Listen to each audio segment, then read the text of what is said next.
not true, of course, you know that. But journalists actually have two goals. One is objective analysis. Two is an op-ed, which is an editorial opinion. They actually look at the facts and they try to base an opinion based on that. Okay, so now I heard during that commentary that there was a governor in Alabama, and basically there was something that was going on the ticker tape or whatever, the writing that scrolls, the scrolling writing. He said, body cams for police officers aren't public information. And I just stopped. I put the television on pause and I said, he's a governor of where? Alabama? Really? Okay. Well, here's the thing. When I was at the Wellsville Balloon Rally, I've been a resident there 3 years. I came for my first balloon rally 10 years ago. I stopped when I was campaigning. I had a table with a banner, and I asked one of the police officers, do you guys have dashboard cams in your car? No. Do you have body cams? And I'm looking at him full well. I know the answer, what he's going to say. No. And I said, well, would you wear them if you were provided for that? And he said, well, we're going to do what the boss wants. Now, you know, that stopped and made me think. Because as a police officer, you're dealing with the public, you should be able to speak your mind. This is not about politics, it's about how people are treated, okay? And guess what? Here's the thing. To completely invalidate what the governor said, which is a typical person of somebody that's trying to either conceal something, be evasive, deflect, or distort what the actual truth is. This is what politicians do habitually. That's wrong, because you should not deceive the public. That's why there calls for transparency and accountability. But guess what happens if a bank gets robbed, or your major department store gets robbed? Where's the first place that law enforcement officials and investigators do? I see the look on your face. They're going to look at the video surveillance camera. So what the point is that when a police officer is not doing his job and not treating the community with respect and dignity and professionalism, he's not doing his job. He's not supposed to take his emotions on the job. If you see a child that fell down, yes, we're human, but you're not supposed to take it out on an innocent civilian. And it also protects him in case he's actually dealing with a criminal, maybe possibly a violent felon or something, and he says, yes, I acted in the line of duty, I had to use the appropriate physical force to deal with him, or deadly physical force, and guess what? It's on camera, and that's the reason why they delay the footage, because they want to look at it and then try to figure out what's the politically correct thing to do, or do we have a case here, or whatever. And personally, on that issue, you see these incidents that happen in Louisiana and Minnesota, and then you have this is a post-our revolution and you have meeting. You have these incidents where people are striking back against innocent police officers that didn't do anything, and they're making them targets. This is the reason why you have this community outrage, is because there are lack of accountability. Those are the root causes.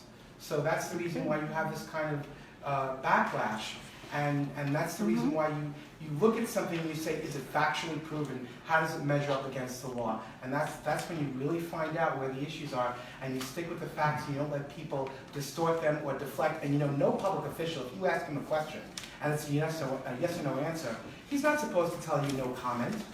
He's supposed to try his best to answer the question, and if you can't answer the question, he's supposed to take down your name and say, listen, I'm going to look this up and make sure that I get it right.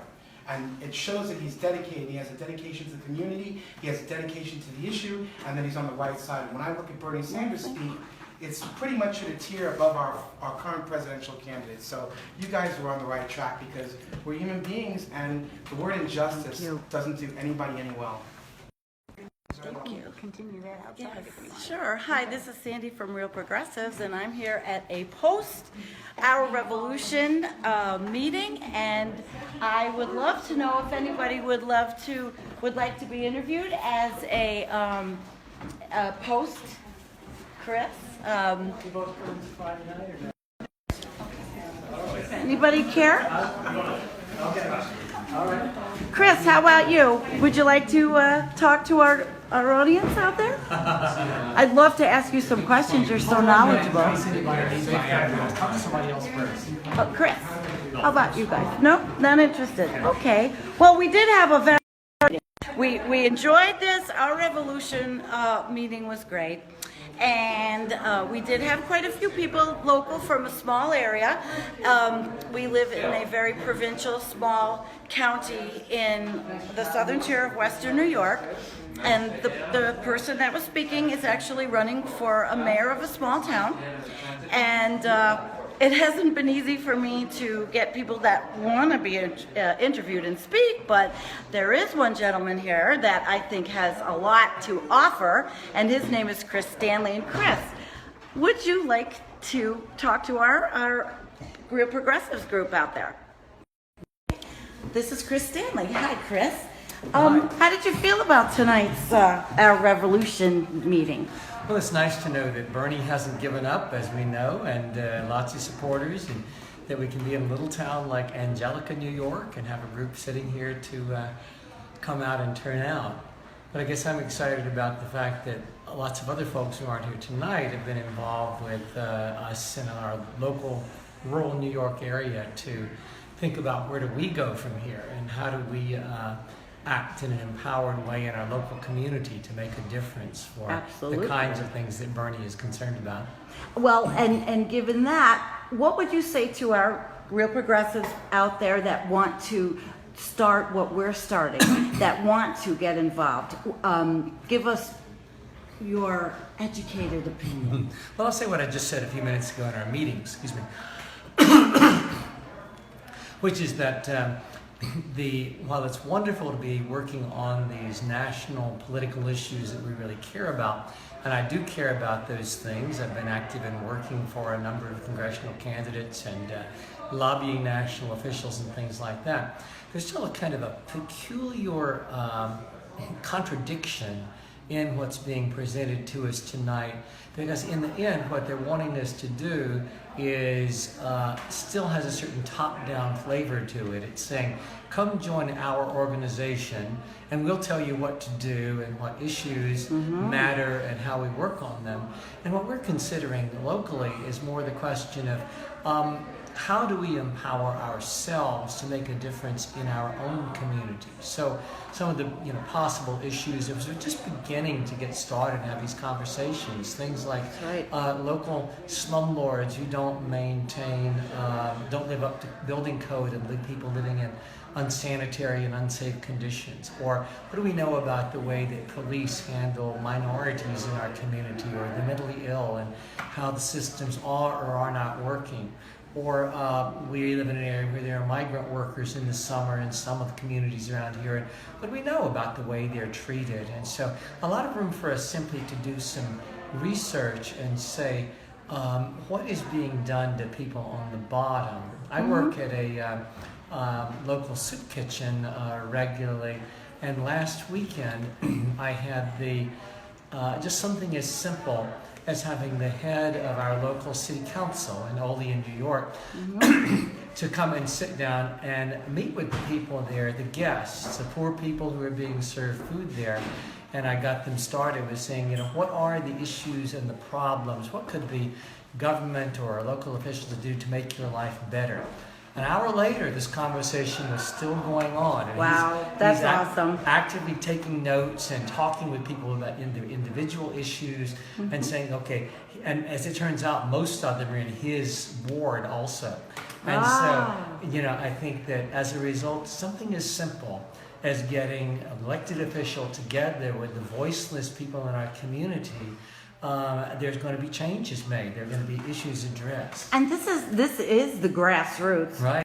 This is the grassroots, and we're going to get together here and say hi to our Real Progressives out there. This is the grassroots effort type We are the of grassroots. thing. That's right. And these are the things that you can do in your communities. You get your groups together. We're from a small community, but we're going to do big things for our small community. Would you agree? Amen. Amen. And that is involving research and involving finding out exactly what Chris said. And one oh, I think we're good. One thing that interested me was talking about slumlords. Now we have a beautiful town, but we have a lot of decaying buildings. And part of that is because we don't know who owns them. And doing the research to maybe help so that the people that live in those buildings can get some help, it's important. But basically out there in Real Progressive Land, it is very important for you to get involved, just like Bernie said. Do you have anything else that you would like to let our people know that you think that's really important for somebody. I've got California here. I've got people saying hello from all over.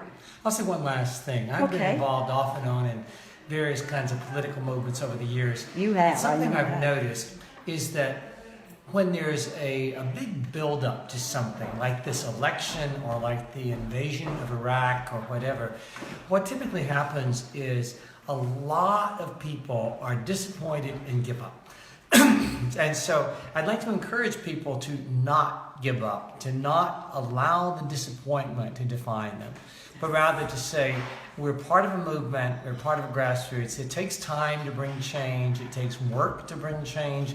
You can't expect people to change simply because you gather people together in one election cycle and try to make a absolutely. difference with one candidate. Everything from both, electing local and regional and state and national candidates, but also dealing with, again, doing the research to know what's going on in our area. So I think the bottom line is to say, you have to be in it for the long haul if you want to make a difference. I couldn't agree more. Chris, thank you so very much. All right. This was really very helpful. Again, we did have it was really a lovely time, and I wonder, is there anybody else who would like to speak to our Real Progressives? Fred, would you like to speak? Would you like to speak, Fred? Okay, this is Fred, and Fred is also, he's one of our Real Progressives, and I'm gonna turn it around. Fred, tell me what you think tonight. Well, I love to see Bernie's honesty, how he really cares about everybody, not those with status, only or those who are rich, but everybody, and the idea of equal rights and pay equality, the environment, all these issues are so important, and a lot of the other politicians just seem to play lip service to them. Yes. So I was disappointed he wasn't nominated. Right. But let the revolution continue. Yes, okay. And so do you think you'll continue following the Our Revolution path? Oh, for sure. Okay. And how are you feeling about this presidential election? I mean, Bernie only mentioned Hillary once. I know that our Real Progressives group is not for Hillary, and we are not for Trump. So, I mean, we have alternatives, and we are talking about third parties and building third parties. Fred, how do you feel about that? Well, I've often supported Green Party candidates, and I believe in what the Green Party stands for. The problem is in our country there's such an entrenched two-party system that it's very difficult for them to get their message across. Just like the debates, they require each candidate to have a certain percentage in a certain recognized polls before they can be invited. Mm-hmm. And if they don't have that percentage, their ideas are like thrown out the window. Right, and we have to do it through grassroots mechanisms of the internet. Thank God we have the internet. Because we wouldn't know about some of these parties and some of these people. It's really refreshing, Fred, that you are a Green Party person, and because really at Real Progressives we are Jill, not Hill. But do you have anything else you'd like to tell the people that are watching out there that maybe were not able to go to a watch party or maybe missed our revolution? Go ahead. Well, I'd kind of like to echo what Chris said. It's easy to get disappointed when the movement you're involved with kind of doesn't work out. But the ideas live on, and we could keep working on it. That's great. Fred, you know what, Fred? You are. I am. Fred is a real progressive star. Look at everybody's giving you all the thumbs up. See, Fred's a real guy. Fred is what America is about. And I like Fred. He's great. So I'm thanking you. I thank you so much. There were a lot of people here, but I think a lot of people were very shy tonight. Don, would you like to say anything to our Real Progressives out there? You were the host. He put this together. I had a lot to learn. It sounds like I've got a lot more to learn. Well, what do you think? Inspired to. This was our wonderful host, and this is his restaurant, Black Eyed Susan, with his lovely wife, and he is now cleaning everything up. But what did you feel about our revolution? I hope everybody listens and pitches in. That's the big thing. The message is to participate. I think that's what it gets down to. People from all over with all different attitudes. You know, share the idea. Absolutely.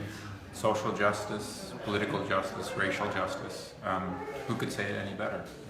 Well, you did very well. Bernie said, I'm quoting Bernie. I know you're quoting Right, Bernie, yeah. but you said it very well. You did it And that's very what it well. gets down to.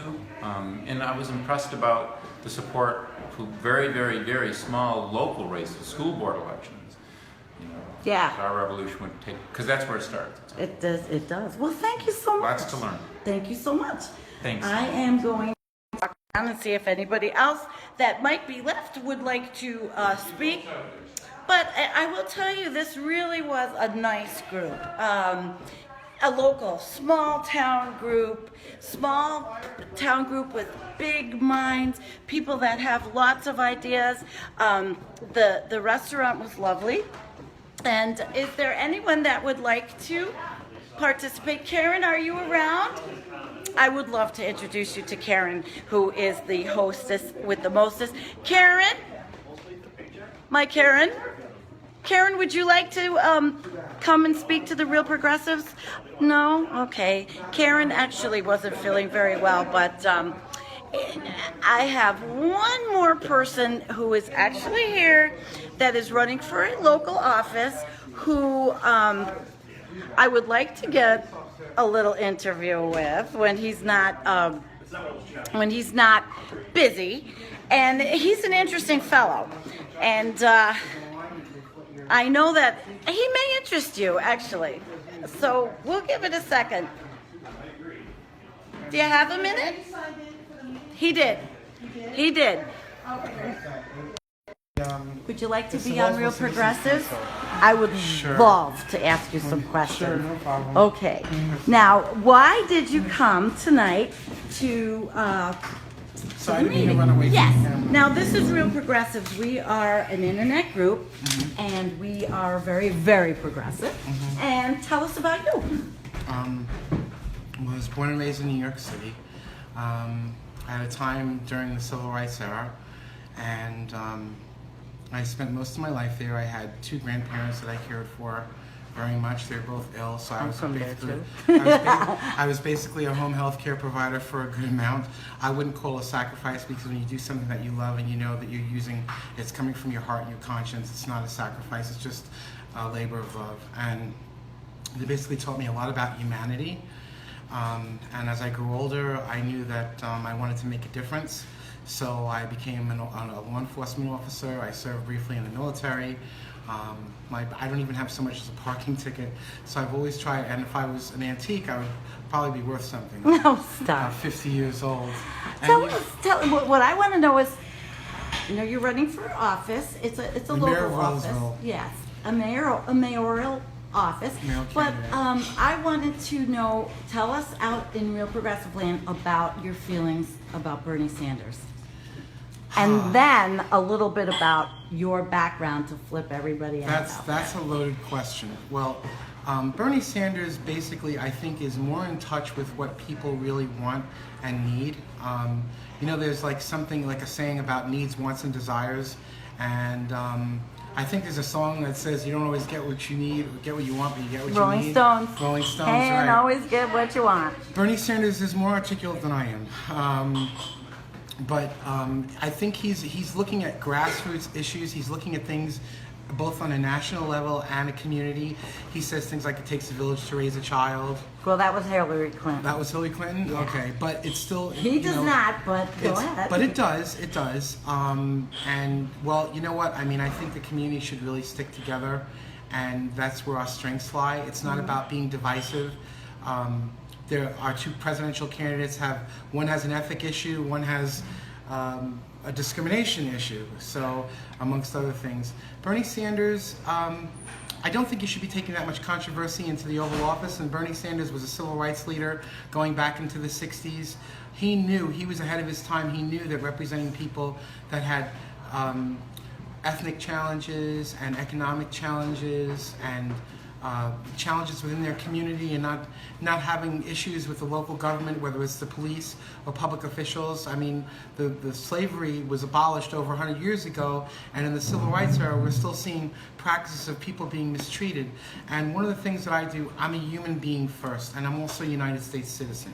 So you really have to look at accountability. You have to look at humanity and how the law is supposed to be designed for protections. It's not supposed to be misinterpreted.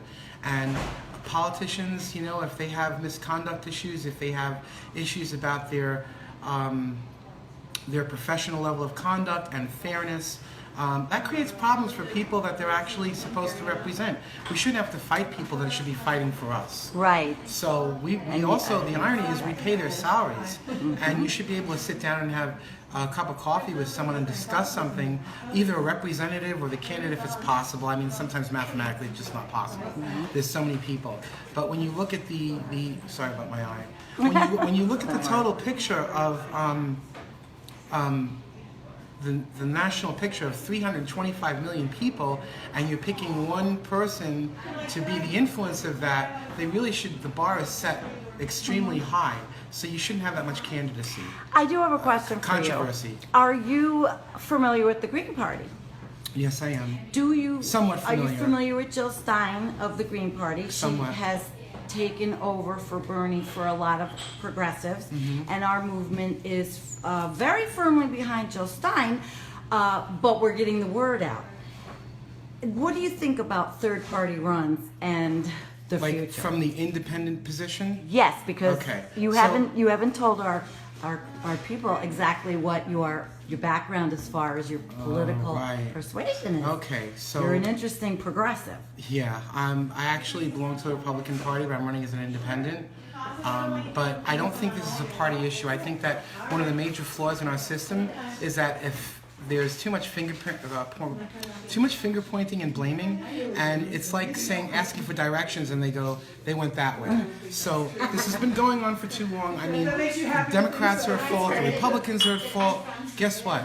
When 9/11 happened, we were all American citizens. We all have protections under constitutional law, constitutional rights, human rights, and civil rights. And those things aren't defined by political influence. At least they shouldn't be. They're humanitarian issues.